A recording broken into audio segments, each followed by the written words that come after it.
ఈ గ్లోబల్ ప్రచారం చేస్తున్న దానికి ఒక ప్రత్యక్ష సాక్ష్యం. ఈ ఖమ్మం ఎలుగుమట్ల సంబంధించిందే మీకు చెప్పదలుచుకున్నా. ఏదైతే 15/7/2023 నాడు ఆనాటి ప్రభుత్వం అహంకారపూరితమైన ప్రభుత్వం బీఆర్ఎస్ ప్రభుత్వం పరిపాలనలో ఉంది. ఏదైతే ఈ ఎలుగుమట్టదని చెప్తున్నారో వాళ్ళు ఆనాడు కూడగొట్టారు, మేము కూడగొట్టాము ఇవ్వాలని చెప్తున్నారు కానీ ఆనాడే వారు శ్రీకారం చుట్టారు. ఇదిగోండి మీడియా, ఇది నేను చెప్పేది కాదు. ఇవాళ ఏదో దీన్ని మ్యానిపులేట్ చేసేది కాదు.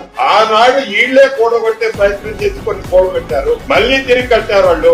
ఆనరబుల్ హైకోర్టు ఇచ్చిన ఆర్డర్ ప్రకారం భూదాన ల్యాండ్ లో ఖాళీ చేయించిన మాట వాస్తవము. వారందరికీ కూడా వారిలాగా గాలికి వదిలేయము.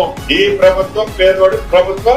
ఎవరు ఎన్ని కారుకొత్తలు కూసినా, ఎంత విషాన్ని బయటికి చిమ్మినా ఇది పేదవాడి ప్రభుత్వం. అరువులైన ప్రతి పేదవాడికి, ఇక్కడ నష్టపోయిన ప్రతి పేదవాడికి ఇళ్ల స్థలం ఇస్తా, ఇల్లు ఇస్తా.